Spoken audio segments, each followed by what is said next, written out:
Even in death, my powers continue.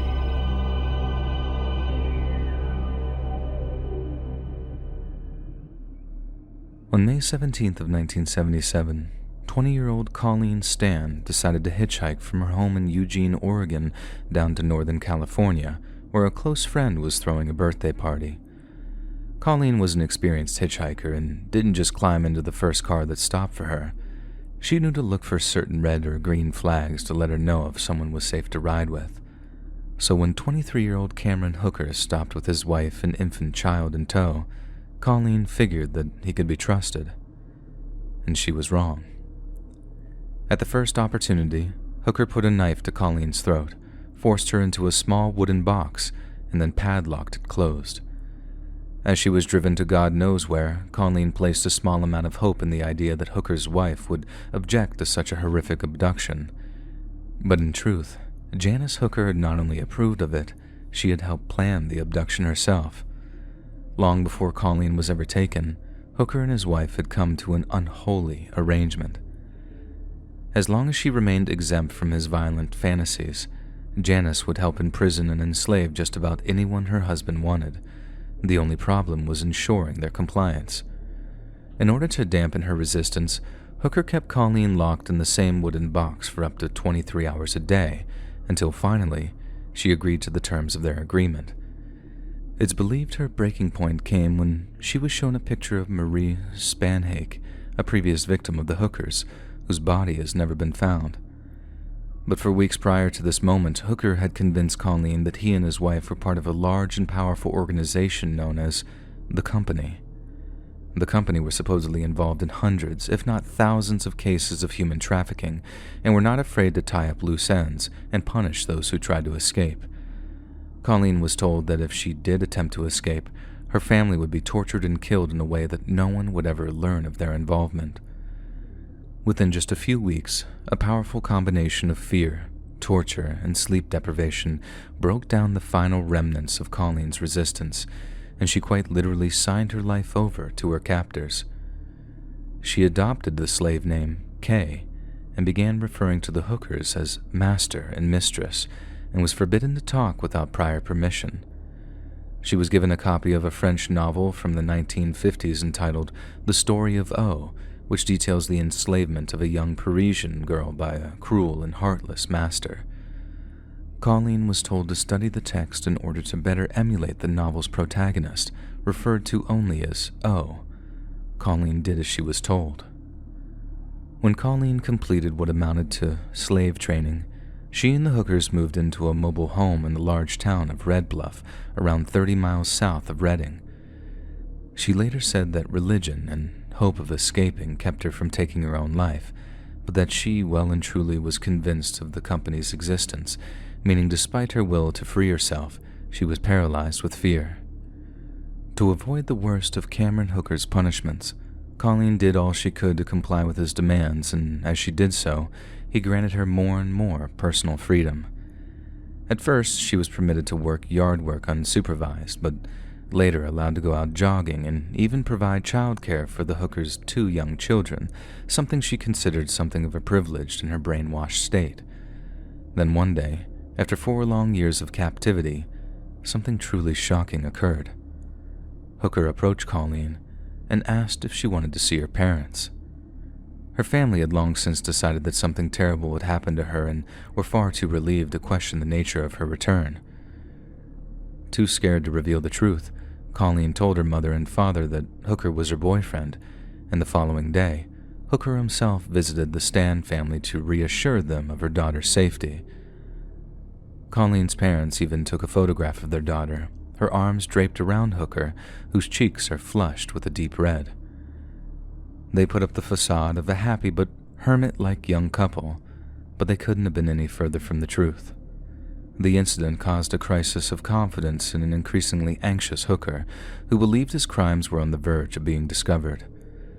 Colleen's hard-won privileges were suddenly and dramatically stripped away, and she remained locked away for 23 hours a day for the next 3 years. The hooker's children, along with their neighbors, were told that Kay had gone back to live with her parents, and her existence was reduced to a nocturnal one to the point that she began to develop illnesses associated with lack of sunlight. Once Hooker felt the heat was off of him, he began to grant Colleen privileges again, partly as a way to keep her from going insane, and partly as a way of ensuring that she remained relatively healthy.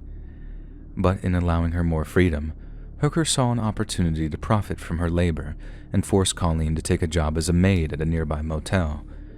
She worked there for months and didn't breathe a word of her abuse to another living soul. Hooker saw this as an immense display of loyalty and asked Colleen to be a second wife. This was the final straw for Hooker's first and current wife, Janice, who had also been severely abused by him over the years. One of her rules in allowing her husband to keep a slave was that he never attempt to make her his wife, and in defying this, Janice felt deeply betrayed. One day, in August of 1984, Janice Hooker waited until her husband was out of the house and then pulled Colleen out of the box where she had been kept and told her the truth. Cameron wasn't a member of the company. There was no such thing. After years of complicity in her captivity, Janice told Colleen that she was free to leave. At first, Colleen didn't believe her and thought it was just another method of psychological torture. But when it became clear that it was no trick and that Janice was doing it out of loathing for her psychopathic husband, Colleen didn't thank her, nor did she cry. She simply gathered up her meager belongings and wandered out onto the streets of Red Bluff. Hours later, Cameron Hooker returned home under the impression that Colleen was still in captivity. However, when the telephone rang and he heard her voice on the other end, the proverbial penny dropped like 10 tons of lead. When Colleen told Cameron that she knew the truth and was never coming back to him, he reportedly burst into tears. She also told them that if he attempted to pursue her, she'd have him arrested. However, bizarrely, Colleen did not plan on contacting the police. Instead, as a way of saying thank you to her liberator, Janice, she decided to give Cameron a chance to reform himself. In the end, it was Janice who reported her husband to the police, telling them the entire story of kidnapping, abuse, and violation. Initially, authorities attempted to focus on the abduction and murder of the hooker's first victim, Marie Elizabeth Spanhake. However, as they were unable to find her body, no murder charge was brought. Regardless, Cameron Hooker was brought to trial in 1985, with his soon-to-be ex-wife taking the stand against him in exchange for full immunity. A jury later pronounced him guilty on all charges, and he was sentenced to 104 years in prison for kidnapping, assault, and false imprisonment. Hooker was originally due to be paroled in 2023, but had his hearing moved to 2015 as part of California's elderly parole program. Thankfully, his early parole was denied, and his next hearing is scheduled for the year 2030. After the trial, Colleen tried her best to move on with her life, but as you can imagine, she was haunted by the horrors she'd endured. She eventually went on to volunteer for Redding Women's Refuge Center, an organization that helps abused women. Janice Hooker, who reverted to her maiden name of Lashley, attempted to atone for the misery she'd helped facilitate. She became a social worker and mental health professional, specializing in cases of abused or battered women. Whether or not Janice repaid her debt to society, that's not for me to say, but it's clear that Colleen has no interest in having any kind of relationship with her. Perhaps she simply wishes to move on and enjoy what time that she has left when so much has already been taken from her.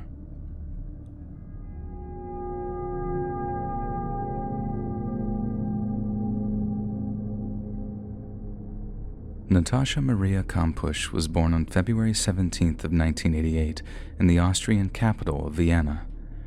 Her mother and father separated when she was just a child, and although she split her time between their care, Natascha and her 2 older sisters were reportedly happy and healthy young women. By the time she was 10 years old, Natascha was enrolled at the Berioska Weg primary school in Vienna's Kangren neighborhood, and by all accounts, she had a bright future ahead of her. But on the morning of March 2nd of 1998, a terrifying series of events would change the young girl's life forever. That Monday morning, Natascha departed her family home with the intention of walking to school, but the girl wasn't present at registration, and nor did she return home that evening. After the German police urged members of the public to come forward, a 12-year-old boy reported seeing a young girl being dragged into a white van by two much older men. The revelation horrified police, who originally believed Natascha had merely run away from home, and it spurred them into action. Almost 1,000 white vans were stopped and searched by the Vienna police over the days and weeks that followed, including that of a 36-year-old man named Wolfgang Priklapil. Wolfgang lived just half an hour's drive from where Natascha disappeared, but stated that he'd been using his van, moving rubble from a construction site on the morning in question. His story seemed to check out, so the police said their goodbyes and eliminated him as a suspect. Yet upon their departure, Wolfgang walked into his garage and pulled a large plastic sheet away from the stone floor. The sheet had been hiding the small entrance of a root cellar, one that had been locked shut with a heavy steel padlock. Wolfgang took out a key, unlocked the padlock, and then swung open the cellar door, and looking back at him through the darkness was little Natascha Kampusch. In the weeks that followed, investigators failed to make any headway in what proved to be a deeply frustrating search. A great number of children are abducted by a family member or close family friend, but after exhausting those avenues of investigation, the police were stumped. Outside of the obvious suspects, Natascha could have been literally anywhere, and if she was en route to another country, one outside of Interpol's reach, finding her might prove impossible. In the absence of solid information, dark speculation began to emerge regarding Natascha's potential fate. Some speculated that she had fallen victim to a human trafficking ring, or had possibly become the target of black market organ smugglers who sought out clean organs to auction off to the highest bidder. It was also theorized that Natascha had fallen prey to the prolific French serial killer Michel Fournier. What's more, Natascha had her passport in her backpack at the time she disappeared, owing to a family trip to Hungary that had taken place just a few days prior. This meant the longer Natascha went unfound, the more likely it was that her abductor would take her out of the country, and then travel too far from the jurisdiction of Interpol, and she might never be returned alive. Weeks turned into months, then months turned into years, and still, the police were unable to make any solid advances in the case. Their focus was on international people smuggling rings, huge operations that span entire continents, but the truth was, Natascha was imprisoned for 8 long years within walking distance of her childhood home. The small cellar she was forced to live inside was only 5 square meters of space. It was constructed almost entirely of concrete and was reinforced with steel beams. It had no windows and was completely soundproof to ensure that no matter how hard she screamed, no one would hear Natascha and come to her rescue. For the first 6 months of her captivity, Natascha was forbidden from leaving the chamber at any time. Then, as time progressed, she was given increasing amounts of freedom relative to how well-behaved her captor believed she was acting. She would be allowed to explore Wolfgang's home during the day, but was swiftly returned to her subterranean bedroom before nightfall. She would also be locked in the tiny sleeping chamber for 8 to 9 hours at a time, 5 days a week whenever Wolfgang was at work. Some years later, Wolfgang's business partner stopped by his home to borrow a trailer when he spotted a young lady relaxing in the garden. She seemed happy and relaxed, and the partner merely assumed that she was one of Wolfgang's nieces or some other kind of female relative. Wolfgang certainly didn't act suspicious when asked who she was and calmly directed him to the trailer that he was set to borrow. Following Natascha's 18th birthday, she was permitted to venture out of Wolfgang's home, but only in his company. He made it clear that if she attempted to alert the authorities or otherwise escape, both she and her family would be tortured, killed, and dismembered. Natascha continued to display satisfactory behavior over the months that followed, so much so that Wolfgang saw fit to take her on a trip to a nearby ski resort. It seems like a risky maneuver for someone terrified of being caught, but Wolfgang had so completely broken down Natascha's resistance that he must have been very confident in her lack of will to escape. For about a year into her captivity, Wolfgang would wake Natascha up and the pair would have breakfast together. Wolfgang made sure to pick up a number of school textbooks relevant to his captive's age, and Natascha eagerly consumed the book's contents to give herself an informal kind of education. Many young women her age might grow to resent being robbed of the youthful experience, but bizarrely, Natascha considered herself, and I quote, spared of many things. I did not start smoking or drinking, and I did not hang out in bad company, she said.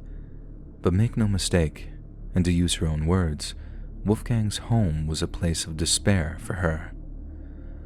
Along with additional freedoms, Natascha was allowed to watch television, but she seemed unaware of the fact that Wolfgang only showed her heavily edited pre-recorded versions of movies and TV shows designed to exclude any mention of appeals or the ongoing search for her. It was around this time that Natascha made her one and only escape attempt. While accompanying Wolfgang on a routine errand, she flung open the passenger door of his van, unbuckled her seatbelt, and sought to tuck and roll out of the vehicle while traveling at high speeds. The attempt would have most likely killed her, so it's a twisted kind of blessing that Wolfgang was able to drag her back onto the seat before coming to a stop at a nearby roadside. As punishment, Natascha was beaten so badly that she could hardly walk, and the privileges she'd been granted over the years were suddenly and completely rescinded. Instead of being permitted to read books or watch TV, Wolfgang forced Natascha into long hours of sometimes meaningless household chores. The idea wasn't so much to make use of her, but to exhaust her as a way of lowering the possibility of an escape attempt. Wolfgang would sometimes order Natascha to unload a series of heavy items from his van, then immediately command her to load them back in again.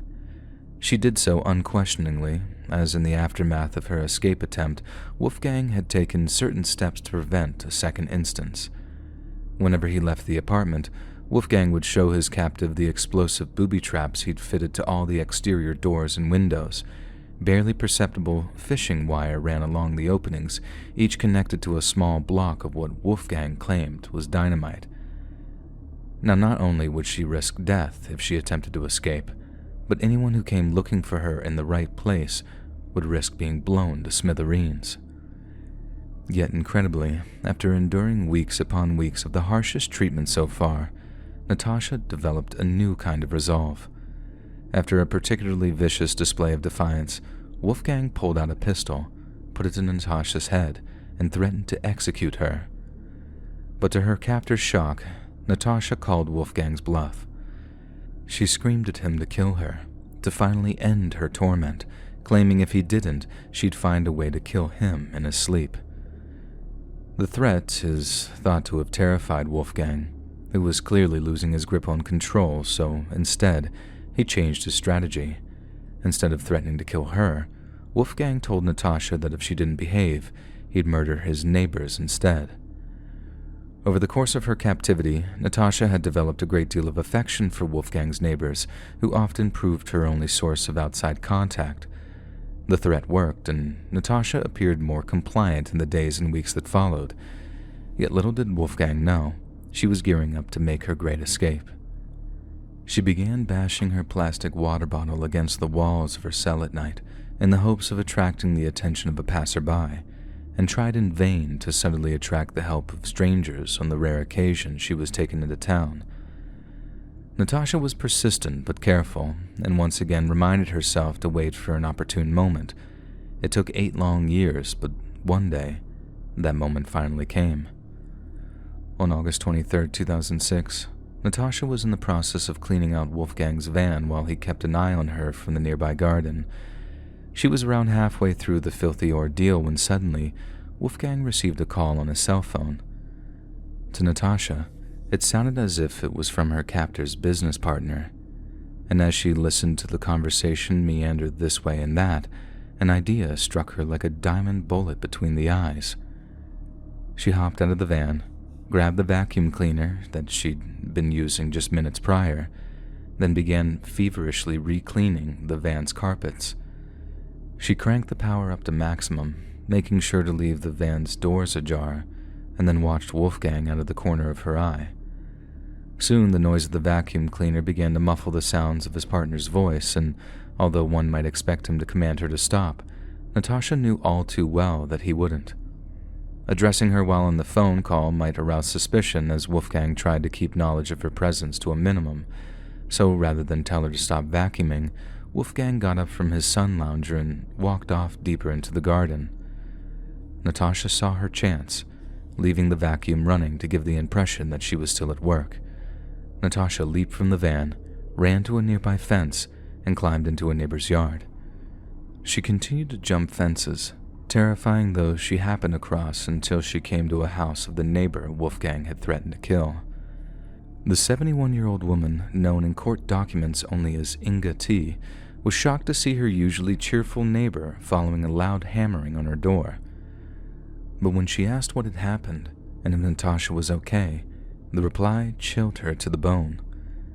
The name Natascha Kampusch was known in almost every household in Austria, as over the years sporadic media appeals had kept the case in people's minds.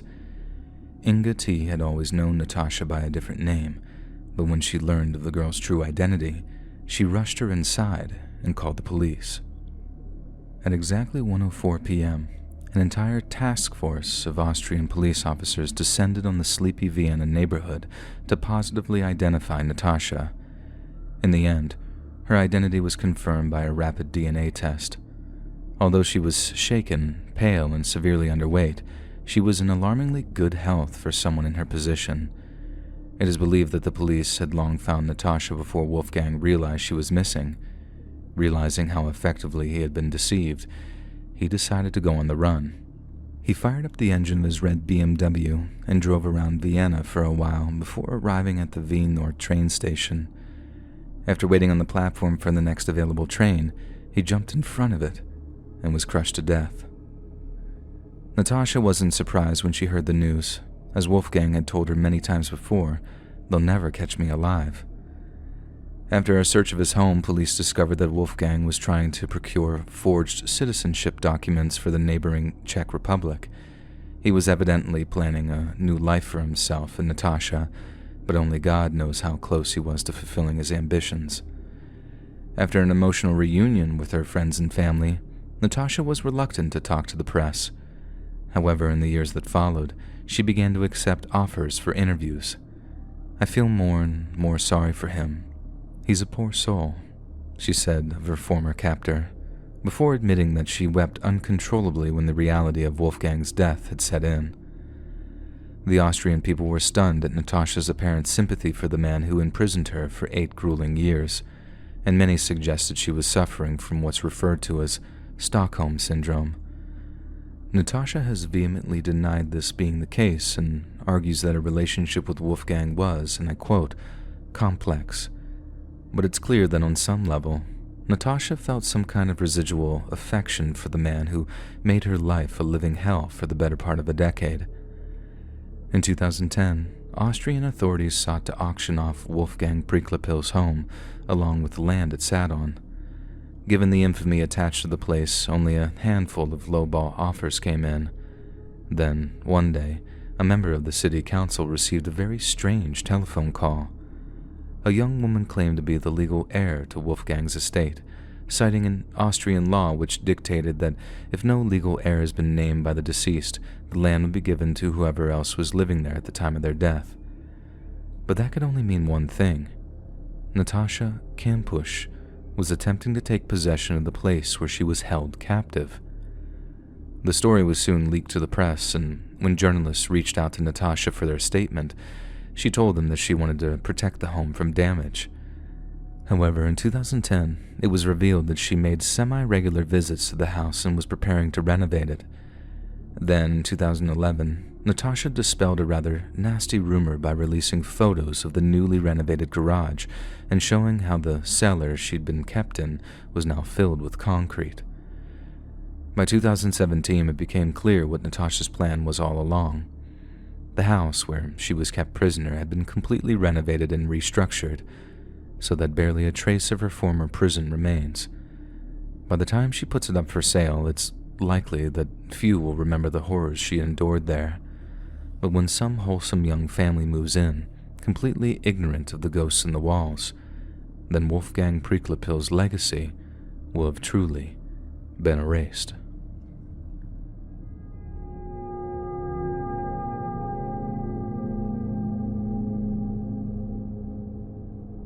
In the aftermath of the Second World War, the Allied powers were faced with the grim task of unearthing Nazi Germany's deepest, darkest secrets. Millions had perished in Nazi prisoner of war and concentration camps, but while some had been executed for perceived crimes or circumstances of birth, others had died as the result of obscene, sometimes needless experimentation at the hands of SS Sturmbannführer Kurt Friedrich Plotner. Born in the small town of Hemsdorf in 1905, Plotner would go on to become an SS doctor after a brief career as a university lecturer. By the outbreak of World War II, he had achieved a rank equivalent to that of a U.S. Army major when he was assigned to the research team at Dachau concentration camp. The same research team had been performing horrifying experiments on unwitting political prisoners in the hopes of improving treatments and prophylactics for malaria. Some were deliberately given fatally high doses of various medications in order to establish safe dosage levels, while others were denied treatment altogether and were simply observed while they died in abject agony. After proving his competence and resolve in the execution of countless war crimes, Plotner was given command over what was referred to as Department R. The function of Department R was also involved turning prisoners of war into human guinea pigs. But unlike other projects, which focused on conditions of physical health, Department R focused on their subjects' mental health. One of the department's flagship projects involved the development of a so-called truth serum. The interrogation and torture of prisoners of war often yielded less than reliable information. This inspired Plotner to administer hallucinogenic drugs to his human guinea pigs, and although the results varied from person to person, the compound mescaline proved to be somewhat effective. Researchers observed that some naturally occurring psychedelics had a tendency to mitigate the adversarial relationship between the interrogator and their subject, meaning they were much more forthcoming with accurate information that would otherwise be dearly given up. After the war, Plotner's malevolent research came to the attention of an American intelligence officer by the name of Boris Pash. With the approval of United States Naval Intelligence, Pash was recruited in late 1945 and was given full permission to continue his interrogation research. But possibly due to the French government's insistence on prosecuting Plotner, his tenure with Navy intelligence ended prematurely, and he was forced to go into hiding in West Germany. Plotner's association with U.S. intelligence might have been a brief one, but his research would become the foundation of a later project, one that came to be known as MK Ultra. On April 13th of 1953, CIA Director Allen Dulles tasked agency chemist Sidney Gottlieb with developing mind-controlling drugs for use against the Soviets and other communist enemies. The project was not only inspired by Kurt Plotner's research, but also by reports that China and North Korea had employed mind control techniques on American prisoners of the Korean War. The CIA not only sought out to counter such techniques, but also saw practical applications close to home, such as manipulating foreign leaders or interrogating captured spies. While most of the project's records were destroyed in the early 70s, many of its documents survived, including this one from the year 1955. It gives us an idea of the scope and scale of MK Ultra by listing the kinds of chemical compounds the project sought to develop. The CIA sought a drug that would promote what was called illogical thinking in an effort to publicly discredit a target, yet it also wanted drugs which would counteract those developed by its enemies. For example, MK Ultra would ideally produce drugs which would increase mental acuity or counteract the effects of alcohol. Conversely, the project also sought to find drugs which would exacerbate the effects of alcohol or induce a state of hypnotic suggestion. These might be considered the lighter sub-projects of MK Ultra, whereas the darker are considerably less savory. MKUltra wished to develop compounds which permanently disabled a subject from the waist down, as well as those which would induce blindness, deafness, and incontinence. Researchers also sought to develop compounds which would have a devastating effect on a person's mental health, as well as compounds so addictive that even the most die-hard communists would betray their motherland in exchange for another hit. But in the end, MKUltra settled on advancing the research of Kurt Plotner, using a cutting-edge chemical compound known as LSD-25. John D. Marks, author of 1976's The CIA and the Cult of Intelligence, discovered that as early as 1953, the agency was purchasing LSD manufactured by the Swiss chemical company Sandoz Laboratories. He also discovered that the CIA planned on making mass purchases from a dozen global companies as a way of choking off supply to rival nations. Experimentation officially began in April of 1953, with LSD being secretly administered to federal prisoners and the mentally infirm, or as one former operative phrased it, people who couldn't fight back.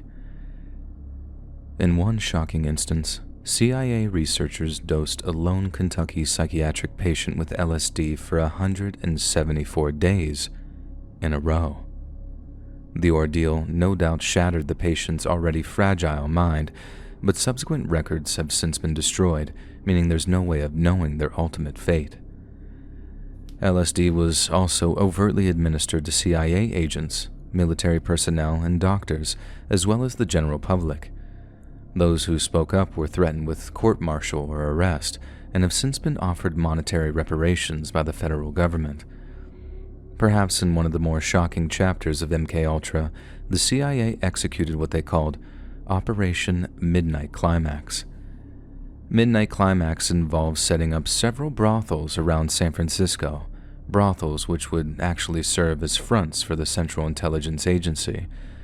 The rooms were equipped with one-way mirrors and secret recording devices and could be used for blackmail or observation purposes.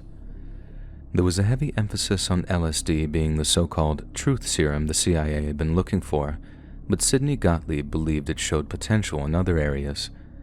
Given its temporary effects, Gottlieb believed LSD could be used by covert operatives to influence the course of meetings, speeches, and sometimes even policy-making.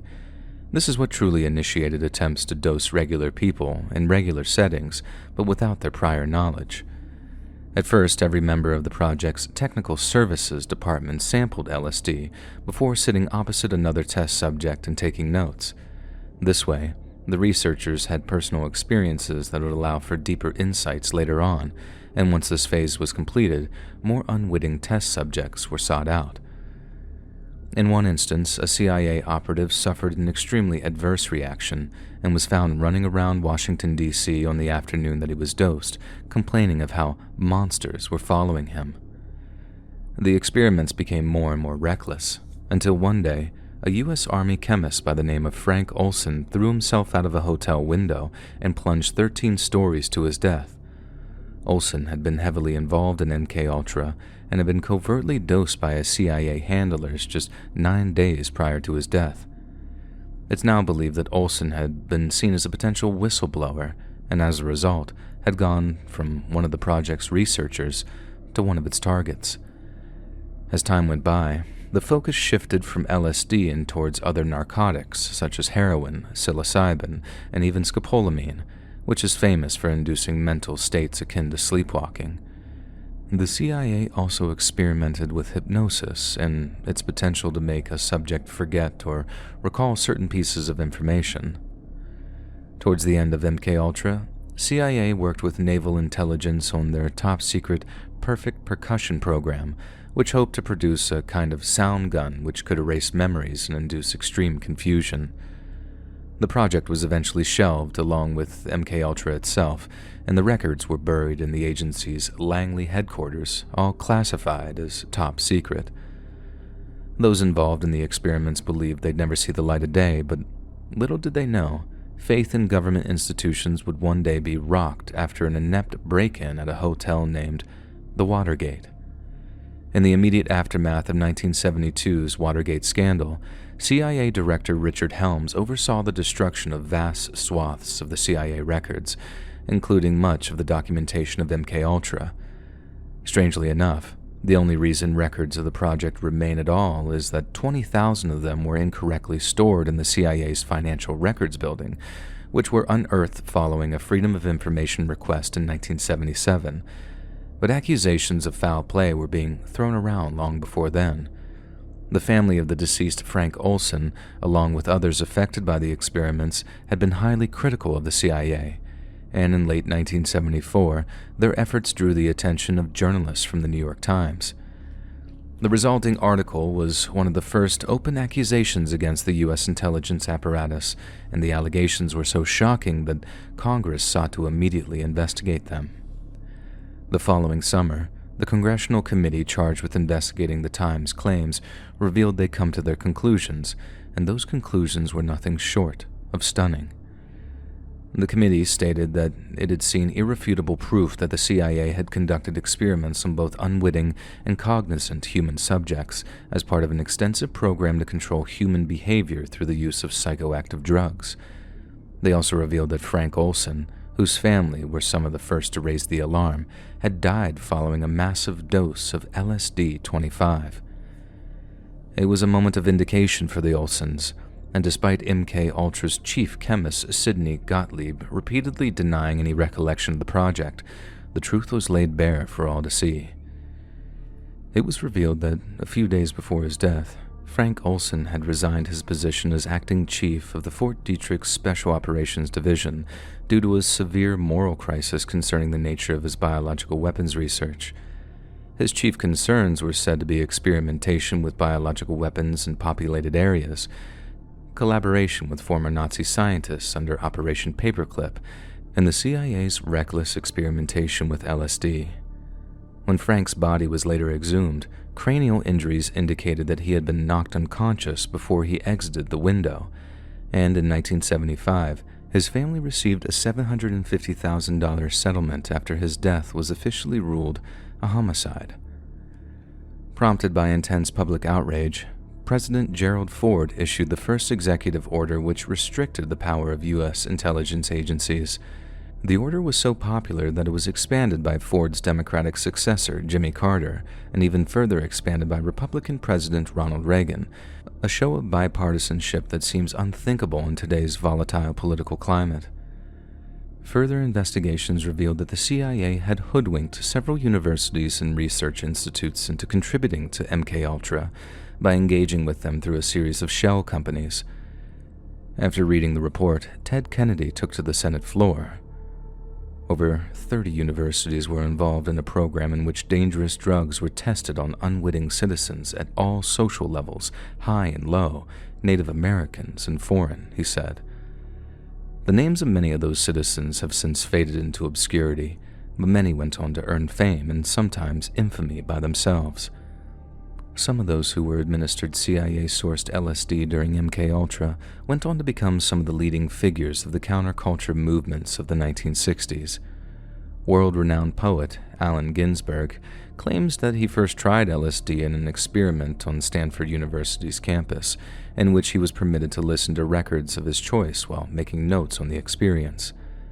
Ginsberg later said that the drug resulted in a slight paranoia that hung on all my acid experiences throughout the mid-1960s until I learned from meditation how to disperse it.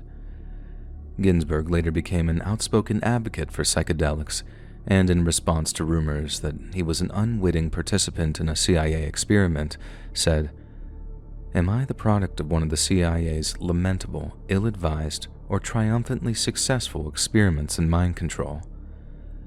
Another confirmed recipient of CIA acid was the author of One Flew Over the Cuckoo's Nest, Ken Kesey. While he was a student at Stanford University, Kesey volunteered for what was referred to as an experimental therapy at a nearby Veterans Administration hospital in Menlo Park.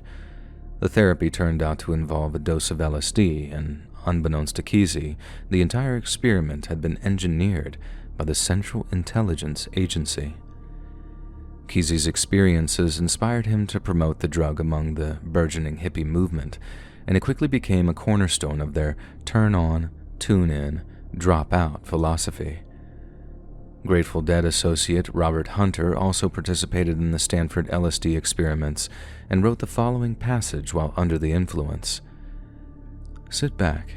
Picture yourself swooping up a shell of purple with foam crests of crystal drops soft nigh they fall into the sea of morning creep very softly mist, and then sort of cascade tinkly bell like must I take you by the hand ever so slowly type, and then conglomerate suddenly into a peal of silver, vibrant, uncomprehendingly, bloody, singingly, joyously resounding bells. By my faith, if this be insanity, then for the love of God, permit me to remain insane. Other unconfirmed participants of MKUltra, some backed up by strong anecdotal evidence, are the likes of Boston gangster Whitey Bulger, Unabomber Ted Kaczynski, Kennedy assassin Sirhan Sirhan, and Charles Manson. The story of Project MKUltra is shocking to say the least, and we can be thankful that such experiments might never be repeated. Yet in knowing of its existence, grave questions still remain. In the aftermath of the Watergate scandal, the CIA destroyed hundreds of thousands of documents in an attempt to conceal its more egregious indiscretions. But the documents relating to the MKUltra files were just a fraction of what went up in smoke. What else didn't the CIA want us to know about? What else had it been hiding from the very people it was duty-bound to protect? And if in the future the Central Intelligence Agency once again decides to test dangerous experimental drugs on vulnerable, unwitting Americans, just what kind of effect will it have on society? And just what kind of monsters will it create?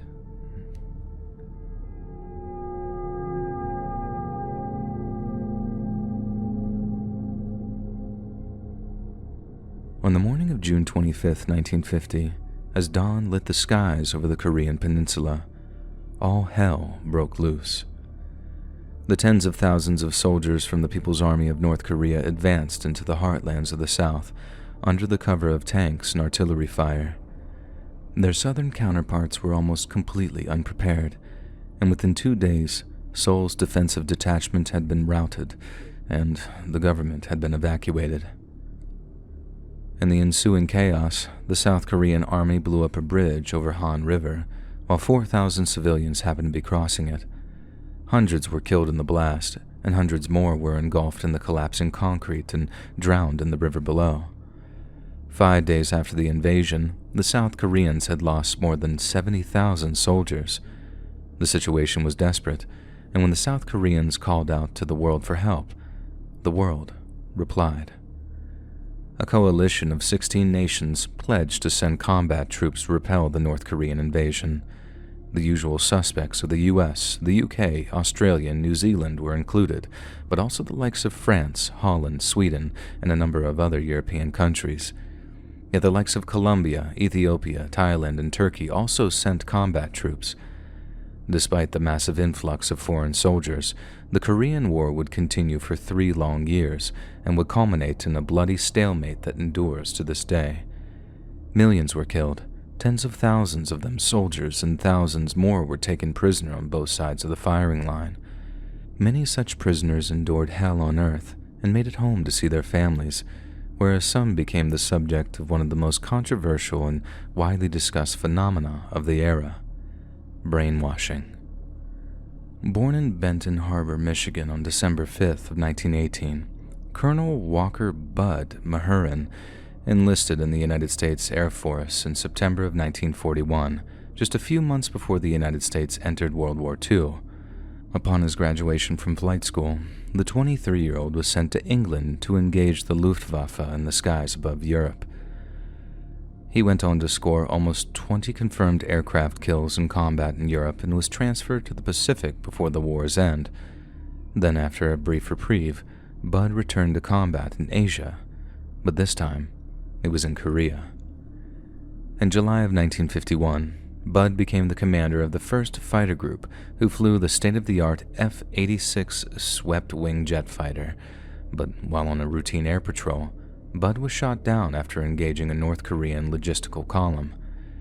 He survived the crash landing, but was gravely wounded and was soon captured by communist soldiers. Bud spent the next 16 months in a North Korean POW camp where the treatment of prisoners was abominable, to say the least. Bud was forced to share a tiny cell with several other prisoners and was fed only food and water to keep him alive. He was forced to endure sub-freezing conditions with minimal clothing, while brutal interrogations at the hand of his North Korean captors would sometimes last all night. Despite being severely sleep-deprived and being subject to constant threats of summary execution, Bud stayed strong and refused to answer his captors' questions.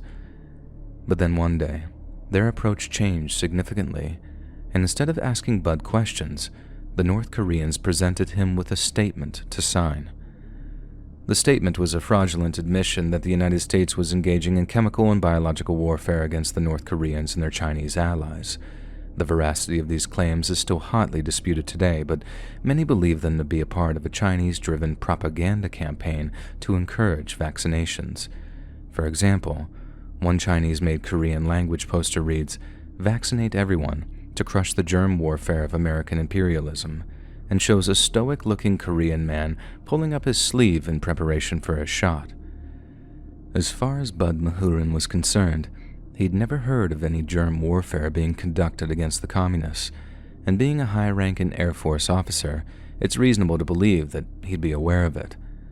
As such, he refused to sign the North Koreans' false statement, but the longer he refused, the more his maltreatment intensified. In one instance, Bud was kept awake for days at a time while being inundated with so-called evidence of America's war crimes. The North Koreans claimed that in late January of 1952, a Chinese Army HQ south of Incheon suffered an outbreak of smallpox. Almost 30 other communist soldiers were said to have contracted cholera and bubonic plague, while almost 50 recently deceased infantrymen were said to have died of meningitis. Although the Chinese and the North Koreans did not know exactly how the soldiers contracted the diseases, the suspicion soon fell on the Americans, with the North Korean foreign minister claiming that the U.S. had dropped infected insects onto North Korea and had done so in collaboration with Japanese war criminal and head of Unit 731, Shiro Ishii. Day after day, Bud was bombarded with the same narrative and commanded to sing the statement. The sleep deprivation wore him down to the point that he considered taking his own life as an alternative to betraying his country. But just as he was reaching his breaking point, his treatment suddenly and dramatically improved. One day, instead of a grilling at the hands of the usual brutal camp guards, Bud was led into the interrogation room to be greeted by a well-spoken officer of the Chinese People's Liberation Army. The officer welcomed Bud into the room as if he were a guest of honor, offering him tea and bread in quantities he hadn't seen in years. The officer engaged Bud in cordial conversation for a while, but the true purpose of his visit became clear. His visit was just another attempt to convince Bud to sign the false statement, but when he refused, the officer's tone became considerably darker. He reminded Bud that the Allies did not know that he was a prisoner of war, so he could be held until his death, never seen by his wife and children again. The confession was the key to his survival, and further refusal would instead sign his death warrant. Bud finally relented, having no idea that he'd been held so long that the war was already over. Following his release in an official prisoner exchange, Bud was informed that what he'd experienced was a primitive form of brainwashing. But while its effect remained limited on Bud, and it was arguably thoughts of family that drove him to sign the confession, others proved much more susceptible to the communist mind control techniques. Claude Batchelor was born on December 14th of 1929 in a small Texan town named Kermit. His formative years were characterized by grinding poverty, and he later recalled sharing a single bed with 2 of his 8 siblings. At 16, he dropped out of high school and enlisted in the U.S. Army, and while he was too late for combat in Europe or the Pacific, the Korean theater of war soon beckoned. Claude deployed with the 1st Cavalry Division and was in combat from July to October of 1950, but on Halloween night of that same year, Claude's war ended in terror and confusion. While maneuvering between strongpoints, Claude's company was ambushed by a much larger force of heavily entrenched Chinese infantry. The Americans fought off the numerically superior Chinese troops for the better part of 2 hours, but after running out of ammunition and taking numerous casualties, Claude and his comrades were forced to surrender. The survivors were taken to the Pyokdong POW camp, way up near the Chinese border, where they were subject to the same harsh treatment as Bud Mahurin. Most soldiers bitterly resisted the attempts to break their spirits, while others cooperated solely to ensure their own survival. Yet there was another kind of soldier who, after prolonged periods of intense sleep deprivation, began to sympathize with those holding them prisoner, and unfortunately, Claude was one of them. It started when Claude was offered a place on what was referred to as the Camp Peace Committee. Those who, and I say in air quotes, volunteered for the position were given additional rations of higher quality food, along with superior sleeping conditions, but little did they know, the committee meetings would amount to little more than re-education sessions. The Peace Committee was fed the same narrative of U.S. war crimes and illegal biological weapons, and received additional favorable treatment after signing a joint letter urging the United States withdraw from the Korean Peninsula. Meetings were also supplemented with lessons on Maoist political theory, and once again, eager participation was rewarded with better rations. Before long, a rather disturbing pattern began to emerge. The Peace Committee prisoners would try to outperform each other in terms of Maoist communist zeal, as those thought to be progressing in their education would receive the highest rewards. Claude was no exemption. He ended up writing a letter to his hometown's newspaper, the Winkler County News, in which he denounced capitalism and the American way of life. He was also said to have proselytized to the more loyal of the American POWs, and while his attempts were rebuffed more often than not, this apparent betrayal was devastating for their morale. When hostilities ended in July of 1953, Claude was among 21 American POWs who refused to return to the United States during the post-armistice prisoner exchanges. By that point, he was an ardent communist and had even learned to speak a little Chinese in preparation for his new life on a communist collectivized farm.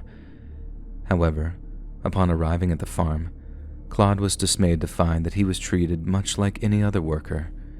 He had expected something of a celebrity reception from his new co-workers, but instead, he was treated with disdain and distrust.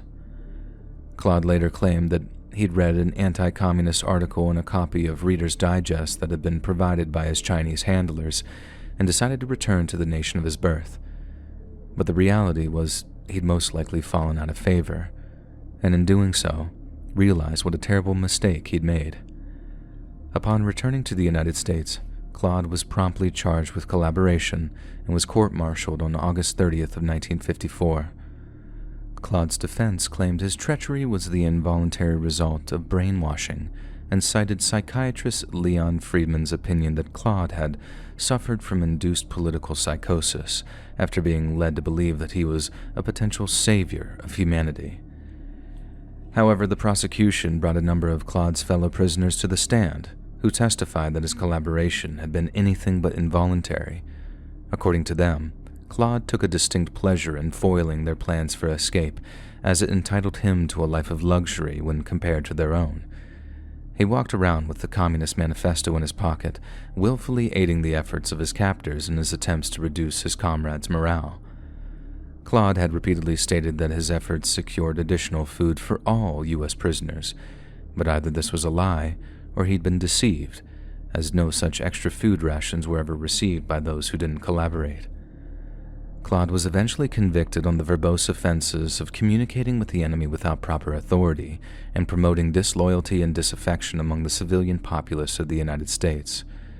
The sentence was a dishonorable discharge and life imprisonment, but eventually paroled after less than 5 years following extensive cooperations with the authorities. After being paroled, Claude settled into San Antonio, Texas, and went on to work for the Remco Corporation, a manufacturer of air conditioning parts. Claude found a way back by proving that he'd been brainwashed and that his communist zeal was nothing more than the result of extreme deprivation.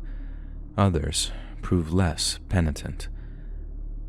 Born in Holland on November 11th of 1922, George Blake was the son of a Dutch mother and a naturalized British father. He later attended Cambridge University's Downing College, where he studied Russian language and literature extensively.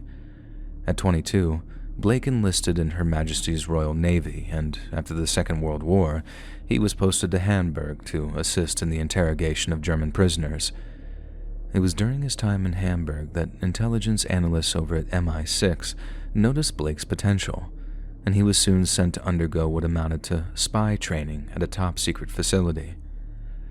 Following his induction, Blake was sent to the South Korean capital of Seoul and arrived there on November 6th of 1948. Then, disguised as a common diplomatic aide, Blake set about gathering intelligence on the communist trifecta of North Korea, China, and the Soviets. He proved an alarmingly effective spy during his tenure in Seoul, but his blossoming career in espionage was soon cut short by the North Korean invasion. Blake, along with his colleagues, was taken prisoner during the rapid communist advance, and he ended up in a prisoner camp on the banks of the Yalu River. He spent the next 3 years enduring the same political re-education as other Western prisoners of war, but unlike others, Blake's mind proved a fertile seedbed for radical left-wing ideologies. He began to read the work of Karl Marx and became particularly fixated on Das Kapital, his iconic critique of political economy. As we've already learned, many prisoners of war flirted with Maoism or Marxism out of sheer desperation, whereas others did it for meaningless luxuries. But for Blake, his conversion seems to have been genuinely heartfelt. In his later years, Blake was asked by a journalist if there was one moment or one incident which inspired his conversion to communism. A Chinese officer told me about the bombings of small villages by enormous American flying fortresses, he replied. Women and children and old people were getting killed. It made me feel ashamed of belonging to these overpowering, technically superior countries fighting against what seemed to be defenseless people. I felt that I was on the wrong side, that it would be better for humanity if the communist system prevailed, that it would put an end to war. The brutality and carnage of war is indisputably abhorrent, and only those without a heart would scoff at the idea of civilian casualties. But we have to remember that when North Korea struck first in invading the South, they had no problem with indiscriminate shelling of civilian areas. This is not to justify the actions of the U.S. Air Force at the time, but rather to explain that the communists' appeals to Blake's conscience were hollow at best. They didn't give a damn about the deaths of the innocent. Their only goal was to break Blake's spirit and wash his brain. And in the end, it worked. Blake arranged a secret meeting with his North Korean jailers. He volunteered his services as a spy. Then, through the close but very temporary partnership between China and the USSR, Blake ended up being handed over to the Soviets' MGB spy agency for training as a double agent. Following his second round of spy training in just a few short years, Blake was returned to North Korea, then released as part of a prisoner exchange in 1953. He returned home a hero, made a gallant return to British intelligence, and then spent the next several years selling out his friends and colleagues to the Russians. In 1955, after being sent to Berlin to recruit double agents, Blake compromised dozens of his compatriots by betraying their locations to KGB hunter teams. Almost 40 of his former comrades met their deaths at the hands of Russian assassins, and no doubt spent their final moments wondering who had betrayed them and why. MI6 only ever admitted to 40 of their agents being caught and killed with Blake's help, but he later said the number of betrayals to be around 500. For 6 long years, George Blake almost single-handedly compromised MI6's entire operation in East Berlin and the wider Soviet bloc, making him one of the most prolific traitors in British military history. But he was living on borrowed time, and in 1961, he was implicated as a potential double agent by a high-profile Polish defector. He was promptly arrested after being recalled to London, but remarkably, rather than denying that he was a Soviet spy, Blake made a full and frank confession, emphasizing that everything he'd done had been of his own volition, and for a cause that he was fanatically subscribed to. Following his trial at London's Old Bailey, Blake was sentenced to 42 years in prison, and the national media seized on the opportunity to characterize his sentence as a year for every hero he betrayed. It was the longest non-life sentence ever handed down by a British court, but as it turned out, Blake only served an eighth of that sentence. 5 years into his imprisonment, Blake orchestrated an escape with the help of 3 other prisoners, fracturing his wrist in the process. Blake was then smuggled into France in a camper van, driven to the border between East and West Germany, and then met up with his Soviet handlers before being transported to Moscow. By 1966, news of Blake's conviction and escape had bitterly divided the British public. He was loved in some circles, loathed in others, and many were undecided on what they saw as a complicated situation with far-reaching political implications. Blake didn't show an ounce of regret until March of 1967, when a British court granted his wife, Gillian, a divorce on the grounds of his absence. He had always hoped she and the children might one day join him. News of her hatred for him was said to have broken his heart, but not his resolve. In 1992, Blake was interviewed by Canada's CBC Radio, and although he expressed a deep regret over the deaths of his fellow British agents, he praised the general concepts of communism and professed a sadness over the fall of the Soviet Union. Blake eventually passed away on December 26th of 2020 at the age of 98. Vladimir Putin expressed his deep condolences to Blake's family and friends and noticed his invaluable contribution to maintaining peace on the planet. Colonel Blake was a brilliant professional, Putin said, a man of special vitality and courage. But while such a glowing appraisal might be appreciated by some, Blake's old colleagues did not share the sentiment. It's clear that in the case of George Blake, the subject displayed something of an interest in Russian language and culture from quite an early age. This was most likely instrumental to his eventual decision to spy for the Russian intelligence services, and some see this as an argument against the idea that he was brainwashed. But what's curious to note in Blake's case is that until he was confronted with stark evidence of his crimes, he refused to believe that his treachery had resulted in the deaths of British servicemen. Blake believed whatever his Russian handlers told him, despite having unfettered access to contradictory evidence.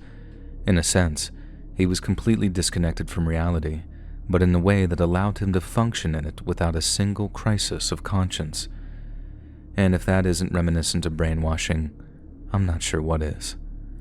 As for the other American prisoners of war who abandoned their homeland for lives in communist countries, we can't blame every one of their decisions on an abstract concept such as brainwashing. Some, such as Corporal Clarence Adams of Memphis, Tennessee, had legitimate grievances with their lives back in the United States. After refusing to return to the United States, Adams took part in numerous North Korean propaganda projects, one of which included a broadcast intended for an African-American audience. "You were supposedly fighting for the freedom," Adams told them, "but what kind of freedom do you have at home, sitting in the back of the bus, being barred from restaurants, stores in certain neighborhoods, and being denied the right to vote? Go home and fight for equality in America." Given his speech was composed in the mid-50s and makes for a remarkable foreshadowing of the coming civil rights movement, it's reasonable to assume that Adams did not require any brainwashing to abandon his homeland. But others, who later returned to the U.S. knowing all too well that they'd face court-martial and imprisonment, it's also reasonable to assume their judgment had been somewhat impaired. But what's to be learned from the story of the Allied POWs is that there is no miraculous method of washing the human brain. All you need to do in order to break a man's spirit, to turn him from a person into a beast, is keep him frightened, hungry, and sleepless, then simply wait for his mind to fall apart.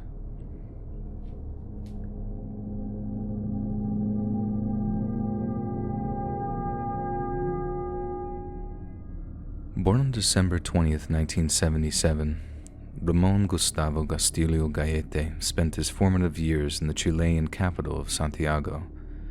Little is known about his childhood, but we know that at the age of 18, Ramon enrolled at the Metropolitan University of Educational Sciences to study pedagogy. Considering what he went on to be famous for, Ramon's choice of subject is interesting. You see, pedagogy describes the theory or science behind teaching techniques.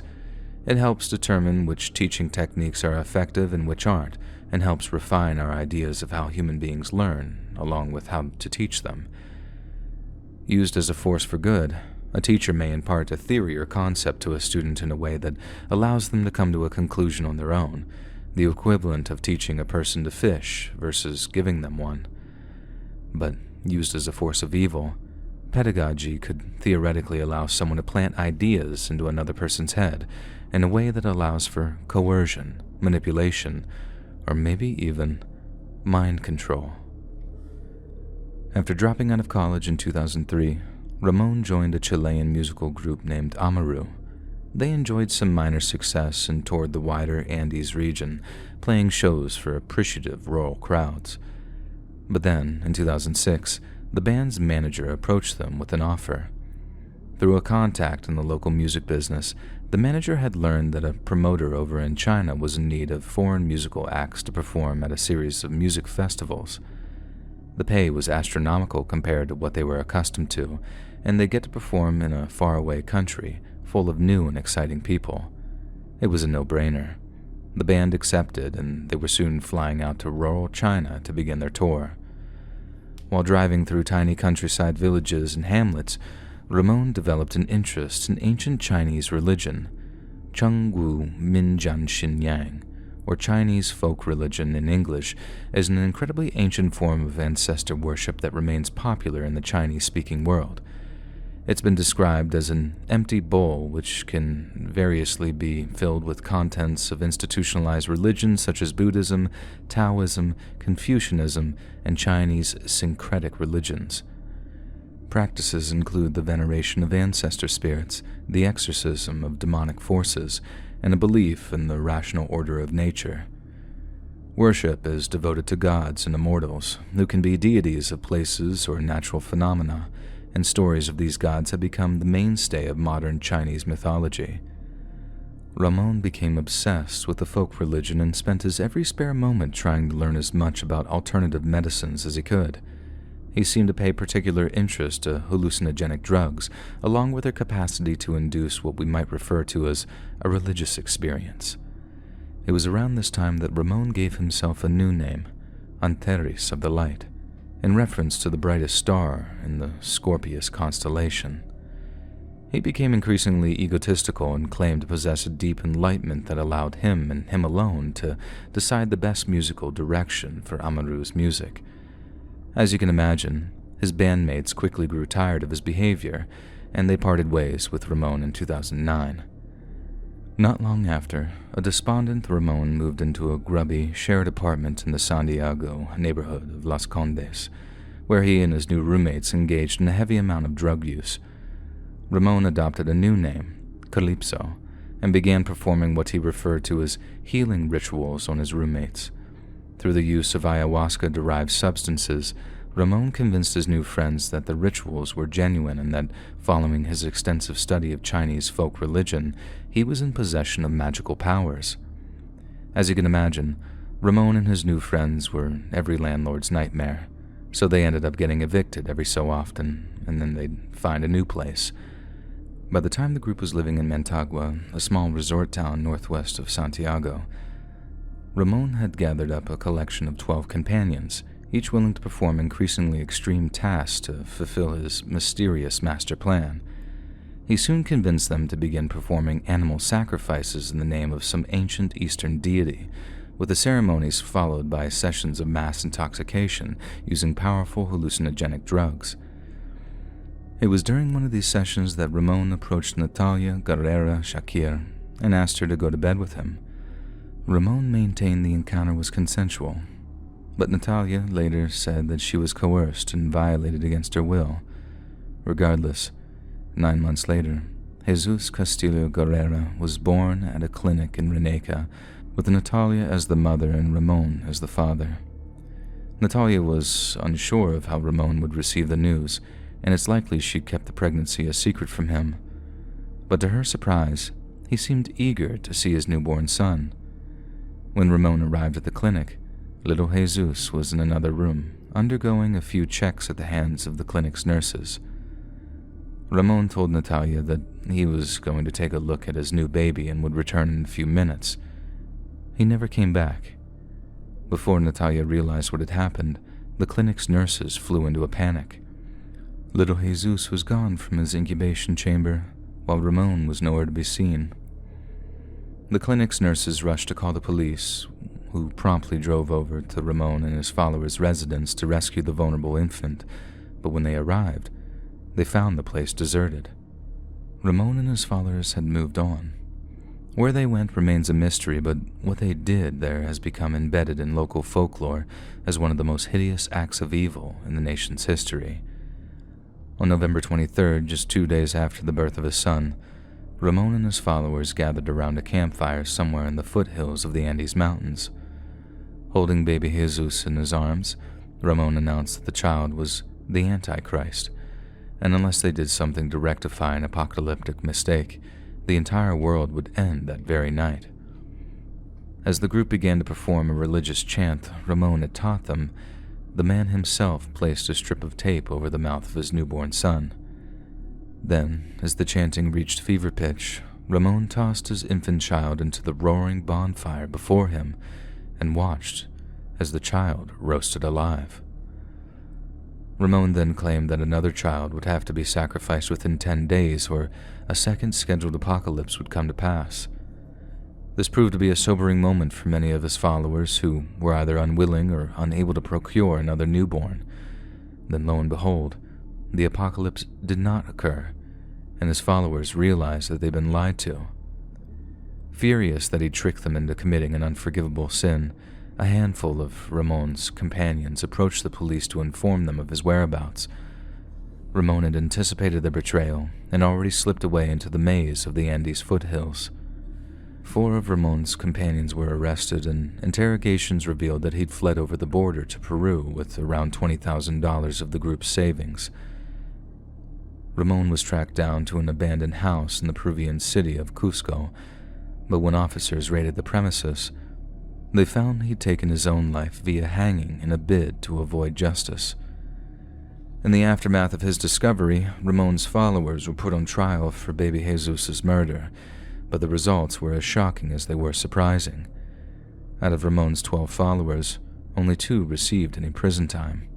The vast majority were declared innocent by reason of insanity after a panel of psychologists concluded that they believed with all their heart and soul that Ramon was some kind of living god. Ramon's right-hand man, Pablo Undurraga, received just 1 year of jail time before being released under house arrest, whereas Natalia, the murdered baby's mother, ended up with 2 years in prison. A judge ruled that she was culpable in her own son's brutal immolation, despite the fact that she had absolutely no hand in it, marking a miscarriage of justice that many struggled to understand. Perhaps the most horrifying lesson to be learned from Ramon's case is just how dangerous lost souls can be. Ramon managed to corral a dozen directionless, possibly disheartened young people who wanted nothing more than to find a purpose in life, and through a mix of intoxicating drug use and silver-tongued devilry, Ramon convinced them to assist in an act of pure, unadulterated evil, without question and without reason. Hey friends, thanks for listening. Click that notification bell to be alerted of all future narrations. I release new videos every Monday, Wednesday, and Friday at 7 p.m. Eastern Time, and there are super fun live streams every Sunday, Tuesday, and Thursday night. If you got a story, be sure to submit them to my subreddit r/LetsReadOfficial, and you might even hear your story featured on the next video. And if you want to support me even more, grab early access to all future narrations and bonus content over on Patreon, or click that big join button to hear about the extra perks offered for the channel. And check out the Let's Read podcast, where you can hear all of these stories in big compilations and save huge on data, located anywhere you listen to podcasts. All links in the description below. Thanks so much, friends. And remember, have a good time.